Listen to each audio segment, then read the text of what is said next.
8:30 now, and time for our high beam this morning. And we welcome in guests who are actually co-chairmen of the Gala Fundraiser for the Indian Valley Foundation, Mark Natoli and Dave McPeek. Guys, good morning. Hello. Good to see you. Great to be here. Yeah, thanks for coming in. I appreciate that. And I'm glad we can get together face-to-face and do these kind of things now, which is a big deal for the Indian Valley Foundation and the Gala because it's been a while since you've had one. COVID-19 is the primary factor in that. So, Dave, tell us about this one that's coming up, and we are going to have it, and it's coming up soon, right? Yes, it's been a while. We're glad that we're going to be able to do it again this year. The Gala event will be held at the Shelburne Inn and Conference Center, and it'll be on July 24th, and we will be starting at 5 o'clock. So that's just next weekend. Yes, a week from this Saturday. So we're excited and finally be able to get people to get out and be able to do something of this magnitude and be able to raise some money for our foundation. It's our biggest fundraiser for the foundation. That we give out scholarships to our students, building grants, teacher classroom grants, and so it's a major part of our fundraising activities for the foundation. Just a little bit of background. How long has the foundation been around? About 11 years. This Okay. is going to be our 11th year. We were going to celebrate our 10th year at this thing last year, but with the COVID kind of put everything on hold for that. So we're hoping this is going to be a super event for our community. Well, it's such a great thing for the school district in general and the students and Mark, I know you had a few numbers there about when this started. You raised some money, that had to be thrilling at the beginning to raise any kind of money to put back in, and now it's just growing and growing, isn't it? Yes, the Gala's been an interesting project for us for fundraising, and we come up with this idea in 2017 and worked on it, and we held our first one in March of 18. We raised $26,000. And then in our second one in 19, we raised $34,000. And then, of course, the one in 2020 we delayed it, I believe, 2 or 3 times. Right. And finally, we're going to have it. We have a goal of around $40,000 this year. And fantastic. I think that's attainable. So we're working really hard. We got a big group of people out fundraising. Little statistics about some of the things that we have. We have a sponsorship program where you can you can donate money for $125. Sponsorship gets you 1 ticket to the event. $250 sponsorship gets you 2 tickets to the event. $500 sponsorship gets you 4 tickets, and then $1,000 sponsorship, you would get 8 tickets. That would be basically an eight-person table. Right. We have for this so far. We have 66 sponsors. Up for about almost $20,000, $19,875. We also have a silent auction. We have 79 items in a silent auction. We have a live auction.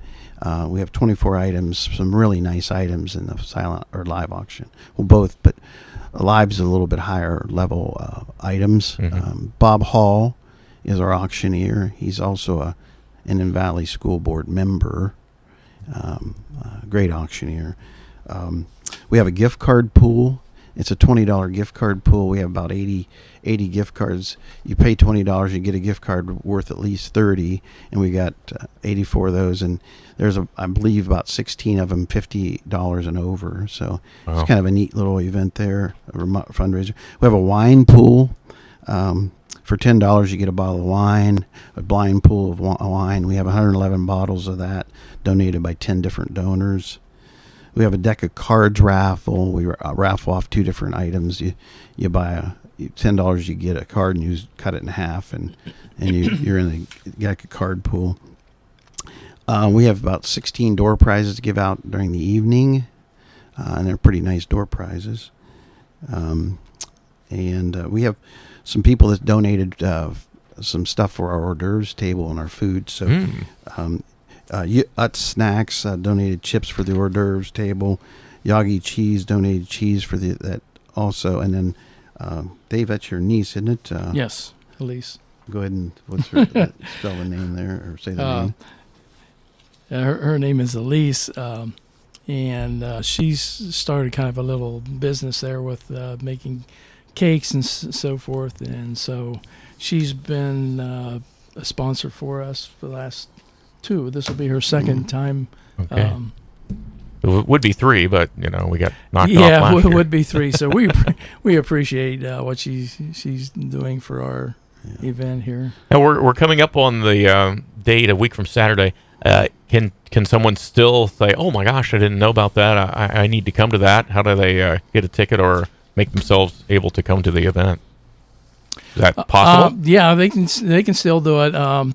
We have to have our reservations in by Monday the 19th. Okay. So if they plan on attending, then they need to do so as quickly as possible. We can still get them tickets. So, and All I right. imagine we'll probably have a few come in at the door. So we're not going to turn anybody away, evidently. So No, we don't want to do that. we Hey, definitely don't want to do that. An event So- like this doesn't put itself together, so I mean there had to be some people in the background. So the hard work is finally going to pay off. So I mean, is there a group of people in the foundation that are responsible for most of this? Yes, basically the board of directors of the foundation. We've got about 16 people on the board, and most everybody's been involved in one committee or the other. Some people do more of the background of getting the items and sorting through them and making sure they're labeled and all that. Dave does a lot of the accounting, keeping track of how much money we brought in and where the ticket sales are at and that kind of thing. I do a lot of the fundraising, getting sponsorships, and I handle getting the program ready. So it's a lot of work, but Well, yeah. it's well worth it. It's well worth it. We expect between 230 and 250 people at this event. Where is we're hoping for $40,000. Where do you hope to put that to use then in the future? I mean, you can be specific or general. Yeah, most of our money goes back to the students in the buildings at the Indian Valley schools. We currently have given out $184,600 in scholarships over the years. Great. That's went to about 213 individuals. We've given out $56,000 in building grants and $32,900 in our classroom teacher grants. So the majority of our money goes back to the students of Indian Valley, and we do have some small operating expenses, but they're very, very minimal there. So generally, the most part of our money goes back to the students of Indian Valley.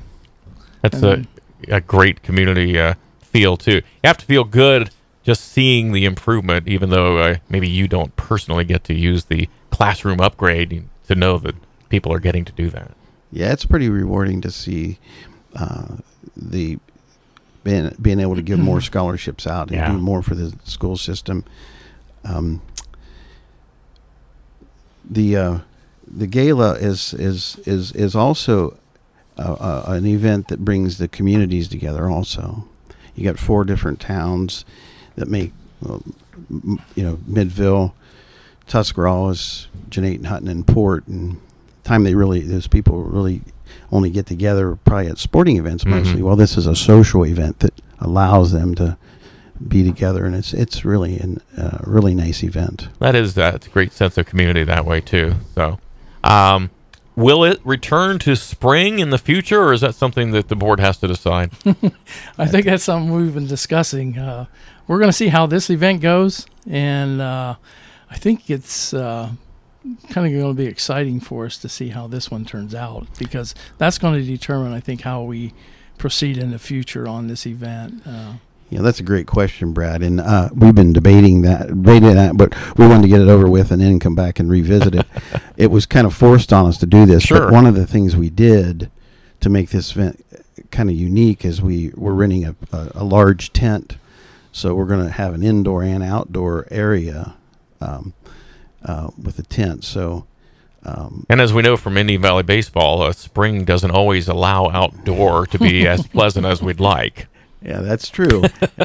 So we're debating. Yeah, there's a lot of people on vacations in the summer, so that's an issue. But if this goes as well as we think it will, it's going to be a pretty interesting decision for us to decide whether we keep it in the spring or if we may actually make it in the summer.